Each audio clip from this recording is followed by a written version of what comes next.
Okay, Gary, looking ahead to Fleetwood this weekend, it's not been a bad week in preparation, has it, with an FA Cup win and then scoring 13 goals midweek? Yeah, it was. I was very pleased with the FA Cup win. I felt we were 2 goals short of coming out of that game very well. You know, obviously when it's only 1-0, you get a bit nervous in case the opposition get a goal back through a great bit of play or something happening, a deflection or something.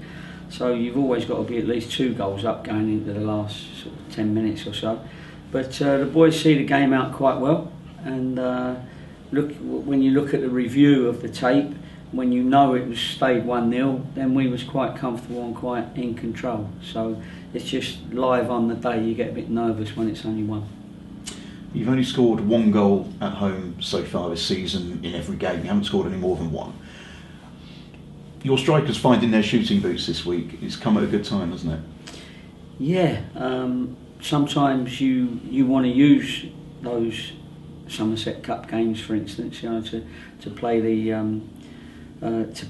your squad. I mean, that's our squad anyway. They're the team we have to play. We haven't got reserves or a youth team or anything that you could play in that competition. So you have to use it as a positive, and you have to say, look, we're in it.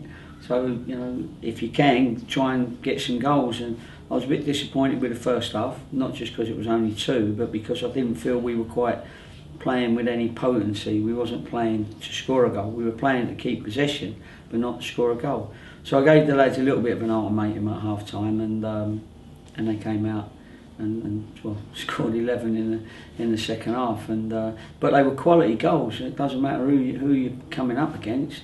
You've still got to have that technique to score those types of goals and that teamwork, if you like. And of course, the opposition were getting more and more tired as the game went on because of the part-time nature. But it was good, as you say, for our strikers to get goals.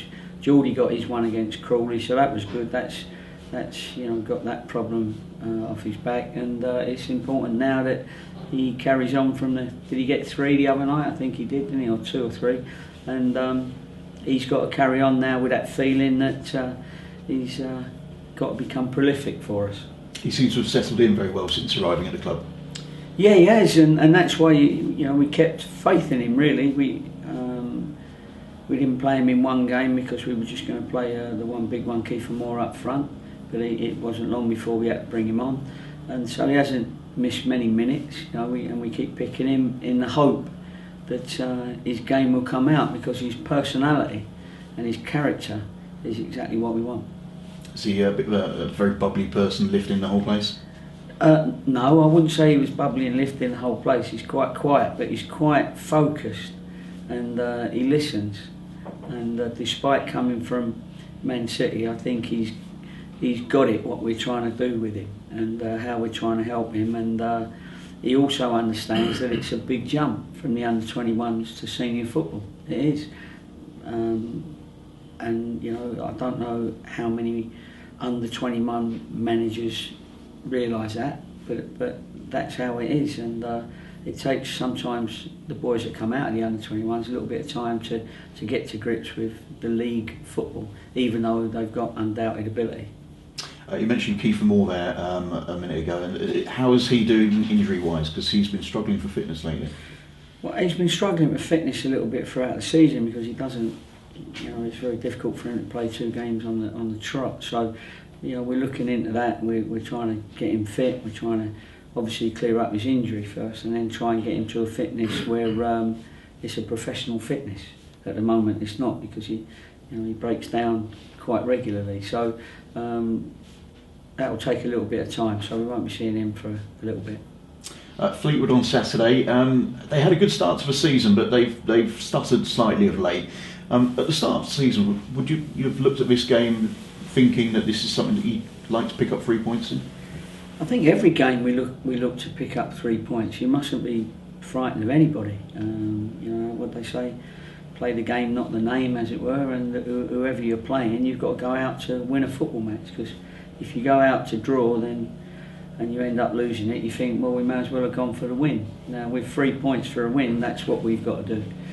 If we get a point having defended well and played well and all that, then so be it. But we'll always look to try and pick up the 3 points. We've gone through their strengths and weaknesses. I'm sure they've gone through ours, and we'll see what happens on the day. But I've been pleased with our last couple of performances, away at Chesterfield and at home to Crawley, and I've just felt that we've looked quite solid. No goals against. Yes, we're not prolifically scoring at the moment, but we are creating opportunities, and hopefully as soon as we get those 2 goals instead of just the 1, then 2 goals gives us, if we'd have got 2 goals with Crewe, Scunthorpe, they're games we drew at home that really we should have won. So we're just appealing to the boys to make sure they got that will to score, not just that will to win. And Fleetwood as well, they're going to be coming here. It's going to be a chance to recreate that fortress Huish Park. Well, it's not quite a fortress yet, but we've got to work for that aim, and the more games you win, the more games you don't concede at home, the more supporters that come into the stadium, then it becomes a fortress. So it's not there yet, but we're trying to build it. There's a few bricks to go yet, and a tower, but to get Fortress Huish, we got to do a little bit more yet, and we mustn't con ourselves to think it's built yet, because it isn't, and we're still building. There's been reports in the media lately linking with Newcastle's, I'll get this pronunciation right, Gail Bigarimana, is that right? Is there any news in that? What was his name again? Gail came in for a couple of days, and I spoke to Alan Pardew, and I spoke to a couple of other managers about people that might become available or be available at this present time. It was important that when Premier League lads get an opportunity to look at a team to see whether it suits them, and for us to see whether he suits us, then it's a good idea, really, and it gives him a different environment, a young lad coming out of a Premier League club, and see whether he could handle it. And I thought he did very well for a couple of days, but unfortunately that his trip down here was organised on the Wednesday, Thursday, and by the time he came down we had all sorts of problems on the Friday, where we had 2 injuries, our goalkeeper and our centre back, and so I had to bring in two loans, which gave me 6 loans. So it's ridiculous to bring in 7 loans and always leave 2 out. You just can't do that. So I wasn't able to do it on this occasion, but we'll certainly revisit it later on in the season. So he's definitely someone that you would be interested to bring in here on loan, or even more? Yeah, he is, yeah. I mean, he's only a little one, but he's got good energy, and I think it'll do him good to have a couple of months in the Football League.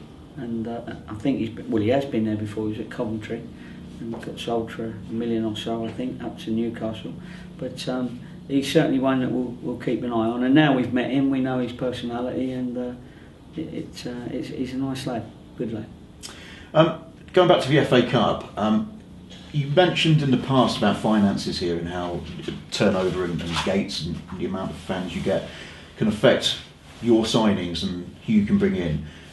A cup run, if you can make it into the 3rd round and maybe draw one of the big boys as well, could that potentially affect January when the transfer window reopens on being able to bring players in? Of course it can, because the clubs having to adhere to the rules and regulations, the fair play ruling, and so the bigger your turnover, bigger your intake, the more you can spend, and that's how it is. And there's a lot of clubs over budgeted this year. They've underdone it, if you like, where they're not getting in the crowds quite that they anticipated, that's gone with their budget, so therefore they're spending more money than the crowd that is coming in that they said they could get, because it's only a guesstimate, if you like.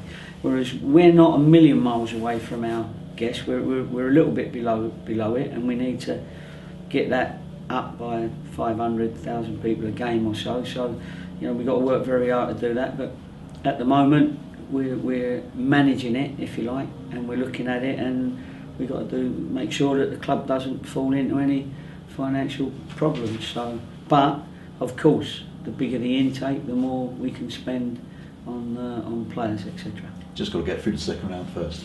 Yeah, the second round is a difficult round, seeing as we've been drawn away at Notts County and Accrington, but when it comes round, we'll look forward to it and realise that there's a big payday round the corner if we can get through that one. Cool, Gary, thank you. No problem. It's obviously miserable weather at the moment. Have you had the players out training? Do we see who's more hungry to succeed in weather like this when they're training? Funny enough, you can do. You can see the fair weather players, and you tend to move them on pretty quickly because they don't last the winter. But we've always done not bad over the years in the winter months, and we were decent on bad pitches. When the pitch was bad a couple of seasons ago, and now we're trying to play a little bit more because our pitch is conducive to that, and our training areas are conducive to playing football now. So we're trying to play a little bit more, and I think that'll help us. So it'll help the players that are here. I don't think there's too many here that don't like playing in the wind and the rain.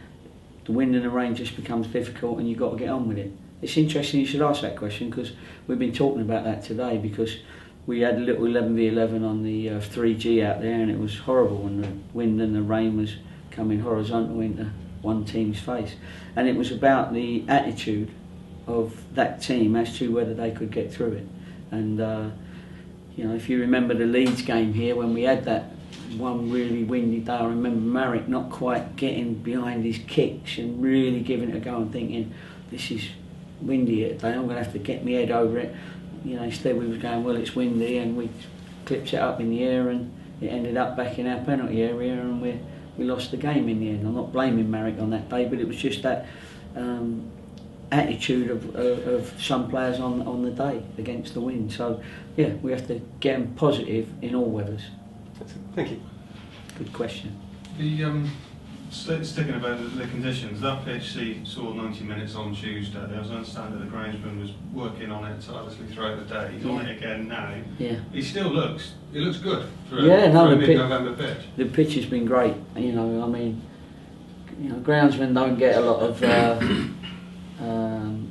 appreciation, but he should. And Richard does a great job, and he's forever in all weathers. He don't mind the weathers. He's not a shrinking violet. He'd be out there come rain or shine, and he must walk 10 mile a day up and down that pitch. But he's always on it, and we always see him on it. You know what I mean? So he's a worker, and he looks after all our grounds with the young lads that he's got working with him. But he's a genuine worker, and that's why the facilities now are a good level. Understand as well, am I right saying that it'd be technically to be Ryan Ennis's final game, the loan spell on Saturday? Yeah, technically it could. Yes, I'm going to have a chat with him this afternoon, see where he is, because he was unlucky that he was injured, and we thought it was a longer term injury, but it turned out not as bad as expected. But I had to make a decision on that day to bring in Arthur Worry from Fulham. And since then I thought Ryan did great for us, and I was really pleased when he came in and the games he played. But very, very difficult to change a team that hasn't, certainly a defence that hasn't let in a goal over the last couple of games with the fresh faces in. But I hope he'll want to stay with us. I'll have a chat with him, and if he does, then of course he becomes a competition for everyone else. And once he gets in and plays well, then you're in. That's how it is. But I'd like to keep him. He's a good lad.